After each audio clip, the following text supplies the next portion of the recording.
자, 2018년 수능에 나왔던 인문 지문인데 지문 자체의 난이도는 그렇게 어려운 게 아닌데 낯선 단어들이 나와가지고 어렵게 느낄 수 있어요. 문단 하나하나 읽어볼게요. 자, 일단 첫 문단부터 갑시다.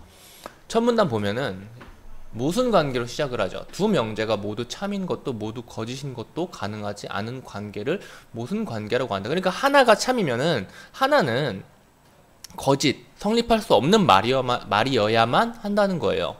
예를 들면은 피와 이 물결 피, 이거는 부정이거든요. 그러니까 간단히 말하면은 피는 피다, 뭐뭐이다. 그리고 물결은 뭐뭐가 아니다 라는 거예요. 그러니까 뭐뭐이다. 그러니까 나는 이상원이다. 나는 이상원이 아니다. 라는 이 두 문장이 동시에 성립할 수 있지 않다는 거예요. 성립할 수가 없죠. 그래서 나는 이상원이다와 나는 이상원이 아니다는 모순 관계에 있는 거죠. 그런데 우리는 사실 이 모순 관계를 억지로 우겨넣는 형식을 알고 있어요. 이미 모순 관계를 억지로 우겨넣는, 특히 시에서 많이 나오죠. 서로 양립이 뭐예요? 양립. 둘 다 세울 수 있는, 둘 다 성립시킬 수 있는 것을 양립이라고 하는데, 둘 다 양립시킬 수 없는 두 가지를 한 번에 몰아넣는 것, 한 번에 모아놓는 것을 시적 표현으로 우리는 역설법이라고 합니다. 알죠? 역설법. 뭐죠? 찬란한 역설법 떠오르는 거 있나요? 찬란한 슬픔의 봄? 뭐 요런 거. 찬란하지만 슬프다? 요런 게 말이 안 된다. 그래서 역설법이다 라고 하는 거죠. 우리는 이미 이걸 배웠어요. 그러니까 근데 그 시적인 허용에 있는 게 아니라 그냥 일상적인, 그러니까 논리적인 관계로는 역시 모순인 거죠. 역설법은 모순을 포함하고 있는 겁니다. 자, 그래서 이야기를 쭉 하는데 그런데라는 말이 있어요. 자, 기억, 다보탑은 경주에 있다와 니은, 다보탑은 개성에 있을 수도 있었다는 모순 관계가 아닙니다. 왜냐면은 다보탑은 개성에 있다가 아니에요. 다보탑은 개성에 있을 수도 있었다라는 말은 사실 그 안에 내포하는 말은 다보탑은 개성에 없다라는 말이죠. 그러니까 이 둘은 모순 관계가 아닌 겁니다. 현실과 다르게 읽어볼게요. 다보탑을 경주가 아닌 곳에 세웠다면 다보탑의 소재지는 지금과 달라졌을 거다. 그런 이야기들을 하고 있는 거죠. 철학자들은 이를 두고 피와 피가 아니다, 모두 참인 혹은 모두 거짓인 가능세계는 없지만 다보탑이 개성에 있는 가능세계는 있다고 표현한다. 무슨 말이야? 그러니까 개성에 있을 수도 있지 않았을까? 우리가 지금 살고 있는 곳이 아닌 다른 어떤 세카이에서는 다보탑을 개성에 세울 수도 있지 않았을까? 왜냐면은 지금 이런 말을 했다는 것은 다보탑을 처음에 세울 때 경주에 세울 것이냐? 개성에 세울 것이냐? 이거를 고민을 하고 뭐 투표를 하든지 아니면 왕이 정했다든지 해가지고 결국은 경주로 선택했을 거란 말이죠. 근데 다른 어떤 세계에서는 이 둘의 후보 중에서 경주에 세우는 것도 괜찮은데 개성에 세워! 라고 했을 수도 있다는 거죠. 그런 것을 말하는 겁니다. 이 가능세계라는 것은. 자, 그래서 이 문단에서는 1문단 정리는 뭐 간단하게 핵심 단어 두 개만 잡자면은 일단 모순이라는 것에 대해서 이야기를 해야 되고요. 모순과 가능세계, 이렇게 요약을 할 수 있겠네요. 그리고 체크를 한다면은 가능세계에는 꼭 동그라미를 가능세계에는 꼭 동그라미를 쳐주셨어야 될 겁니다. 자, 이 문단을 갑시다. 이 문단을 가면은 자, 가능세계에 대해서 조금 더 자세하게 이야기를 해주고 있어요. 근데 여기에서 이렇게 가능세계를 또 동그라미 치는 경우가 있는데 굳이 그럴 필요가 없지. 왜냐면은 앞에서 가능세계에 대해서 동그라미를 쳤고 여기서 이어가는 중이구나 라는 것만 이해를 해주시면 굳이 체크를 할 필요가 없어요. 체크는 최대한 간결하게 하는 게 제일 좋습니다. 자, 그래서 읽어보면 가능세계의 개념은 일상 언어에서 흔히 쓰이는 이런 거, 단어, 이거에 체크를 해야죠. 필연성과 가능성에 관한 진술을 분석하는 데 중요한 역할을 한다. 읽어봅시다. P는 가능하다 라는 것은 P가 적어도 하나의 가능세계에서 성립하는, 그러니까 가능할 수도 있다 라는 거예요. 가능할, 불가능과 무조건 가능을 이야기하는 게 아니라 어딘가에서는 가능하지 않을까? 라는 거예요. 여기서 말했던 다보탑은 개성에 있을 수도 있다. 다보탑은 개성에 있다. 다보탑은 경주에 있다. 뭐 이런 거죠. 그래서 필연적이다를 또 이어서 읽어보면 P가 모든 가능세계에서 성립한다는 뜻이다. 그러니까 무조건이라는 거예요. P는 무조건이다. 만약 Q이면 Q이다를 비롯한 필연적인 명제들은 모든 가능세계에서 성립한다. 무슨 말이냐면 Q이면 Q이다가 뭐예요? 내가 이상원이면 내가 이상원이다. 이거는 이 문장 자체는 어느 세계에 갖다 놔도 성립하는 말이잖아요. 내가 이상원이면 내가 이상원이다. 내가 이상원이면 내가 이상원이 아니다라는 말은 그 말은 존재할 수가 없는 거잖아. 무조건 참이죠. 내가 이상원이면 내가 이상원이다는. 그리고 이 다보탑은 경주에 있다. 요것은 위에서 봤듯이 경주에 없을 수도 있지 않았나? 라는 생각을 아까 1문단 얘기할 때 했던 이야기를 떠올리면서 그 생각을 했다면 가능하지만 어디에서나 무조건적인 것은 아니다 라고 생각할 수 있겠죠. 그게 필연성과 가능성의 차이인 겁니다. 정리를 하면 필연성과 가능성의 개념에 대해서 이야기한다고 볼 수 있겠죠?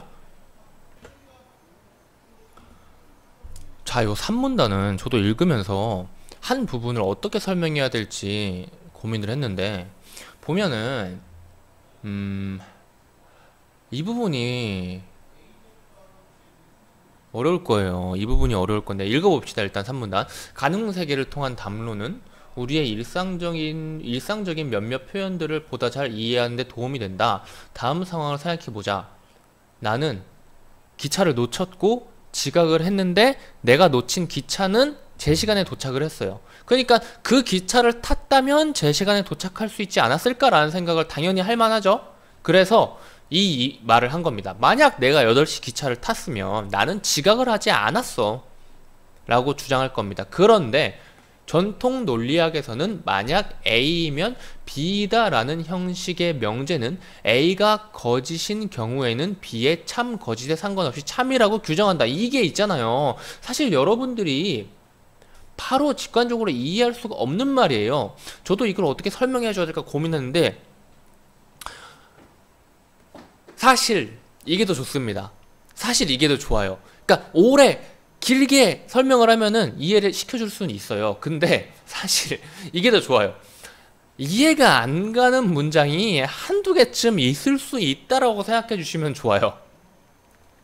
근데 이게 의외로 굉장히 좋은 방법이에요. 모든 것을 100% 이해하고 문제를 푸는 것 자체가 안 되게 요즘 시험이 나왔거든요. 그래서 걸을 거는 그냥 대충 걸러줘도 완성된 하나의 글에서 한두 문장쯤 이해를 못해도 그 글의 흐름을 이해하는 거는 크게 영향이 없거든. 그래서 이거를 아예 쌩 까고 가볼게요. 자, 그래서 나는 만약 내가 8시 기차를 탔다면 나는 지각을 하지 않았다라고 주장한다. 자, 여기서 근데 그런데만 체크를 할게요. 그런데라고 했는데 이 말이 이 앞에서 말한 말과 완전히 동일한 말은 아니다라는 게 이 그런데에 내포돼 있죠. 그리고 그럼에도라고 말하는 건 또 뭐예요? 다시 이 앞에서 말한 말로 돌아왔다는 걸 말하는 거예요. 역접 해가지고 다시 순접이 된 거죠. 자, 그래서 이 내가 만약 그 기차를 탔다면 여전히 지각을 했을 것이라고 주장하지는 않는 이유는 무엇일까? 기차를 탔어도 난 지각했을 거야 뭐 이런 식으로 말하지 않는 이유는 무엇일까? 당연히 가능세계와 연관을 지어가지고 이해를 해봐야겠죠. 읽어보면 무슨 말이 있냐면, 내가 그 기차를 탄 가능세계들을 생각을 해봅시다. 자, 그 가능세계 중에 어떤 세계에서 나는 여전히 지각을 해요. 가령 내가 탄 그 기차가 고장으로 멈췄을 경우 나는 지각을 한다 그거예요. 그런데 이 다음 부분을 읽어보면은, 다음 부분 스스로 쭉 읽어보세요. 다음 부분 쭉 읽어보고 보면은 일단 내가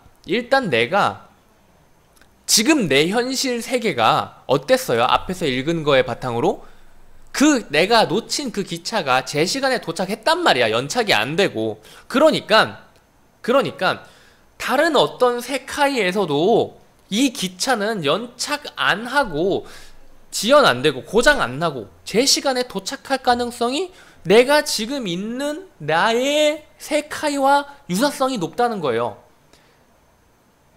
지금 내가 있는데 기차가 제 시간에 갔으니까 저 세계에서도 기차가 제 시간에 갔어야 정상 아닐까? 라는 생각을 당연히 해볼 수 있다는 거죠. 그걸 유사성이라고 하는 겁니다. 오케이?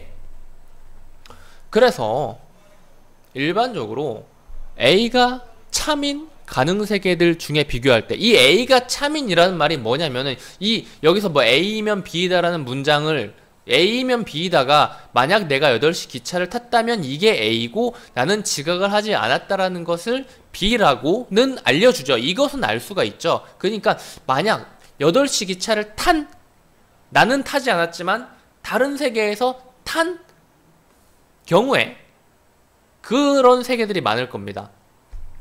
그럴 경우에 이 기차가 제대로 가서 지각을 하지 않게 될 가능세계가 더 많지 않았을까? 라고 생각을 하는 거예요. 그러니까 계속 또 유사하다면 이 유사하다면이 무엇을 계속 이야기를 하는 거냐? 아까도 이야기했지만 기차가 제 시간에 도착했을 경우를 말하는 겁니다. 그래서 현실 세계에 나는 A가 실현되지 않은 경우에 뭐예요? 내가 8시에 기차를 타지 못한 경우에 이거 영어에서 똑같죠. if라는 게 무슨 말이에요? 내가 A를 지금 하지 못했는데 일단 가정법으로 가정을 해보자는 거 아니에요? 만약 기차를 탔다면 나는 지각하지 않고 제 시간에 도착했을 것이다 라고 말할 수 있다고 하는 겁니다. 그러니까 이 뭐 산문단을 정리하는 게 사실 뭐 간단한 용어로 정리를 하기는 조금 애매하죠. 왜냐면 어떤 문장, 그러니까 이 만약 내가 8시에 기차를 탔다면 나는 지각을 하지 않았다는 문장을 가능세계를 들어가지고 이해시켜 주는 거라서 어떻게 정리를 해야 될까요? 가능세계? 이것도 그냥 가능세계. 뭐라고 해야 될까?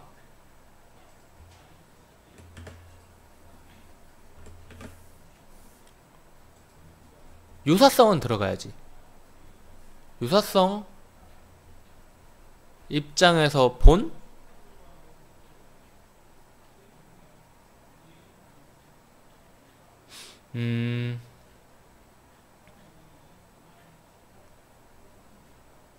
그냥 요 유사성 입장으로만 정리를 해야 될 것 같다. 그냥 유사성이라는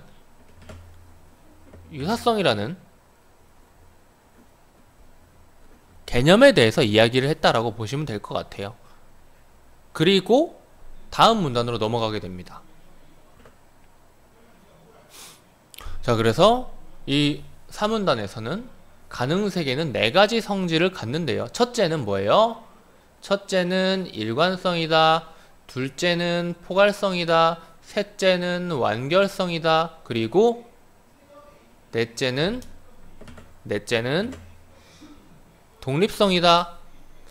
다 읽어볼까요? 가능세계는 명칭 그대로 가능한 세계이므로 어떤 것이 가능하지 않다면 그것이 성립하는 가능세계는 없다. 그러니까 가능한 것만 가능하다. 가능하지 않은 게 가능한 세계는 없다는 거예요. 오케이? 여기서 이야기한 듯이 내가 이상원이면 나는 이상원이 아니다라는 말이 가능한 세계는 없다는 거예요. 그리고 둘째는 포괄성. 어떤 것이 가능하다면, 방금 전에는 가능하지 않다면에 대해서 이야기를 했지만 그 다음 포괄성에서는 가능하다면, 가능한 일이라면, 개성에 다보탑이 있을 수도 있었다면 다보탑이 개성에 있는 가능세계는 존재한다는 거죠. 셋째는 가능세계의 완결성. 완결성은 뭘까요? 어느 세계에서든 임의의 명제 P에 대해서 P이거나 P가 아니다라는 배중률이 성립한대요. 배중률이라는 게 그거예요. 그러니까 맞거나 틀리거나 둘 중 하나다. 그런 말인데, 즉 이 P거나 나는 이상원이다 또는 나는 이상원이 아니다라는 둘 중 하나는 반드시 맞다. 이것이 의미하는, 이것이 말하는, 이것을 설명해 주는 단어가 완결성이라고 하네요. 넷째는 가능세계의 독립성이다. 한 가능세계는 모든 시간과 공간을 포함해야만 하며 연속된 시간에 공간에 포함된 존재들은 모두 동일한 세계에만 속한다.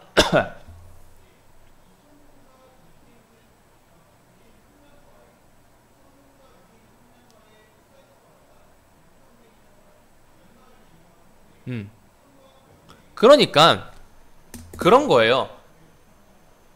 두 가능세계의 시공간이 섞일 수는 없다는 말이네요. 근데 이건 좀 어려운 거죠. 그냥 각자의 세계, 우리가 알고 있는 기본적인 상식, 각자의 세계가 갈라져 있다.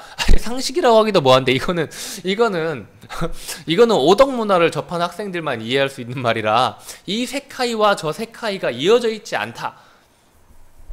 근데 이걸 뭐 이어놓고선 아주 재미있게 꾸려놓은 작품들이 많이 있긴 하다만, 아무튼 간에, 자, 아무튼 독립성. 이거는 그래서 이 문단은 어떻게 정리가 될까요? 그냥 이겁니다.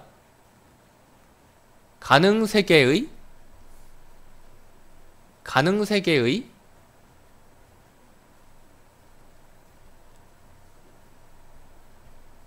네 가지 성질입니다. 그리고 마지막에 정리를 하고 있죠. 정리. 이렇게 했어요. 이제 문제를 풀어볼게요.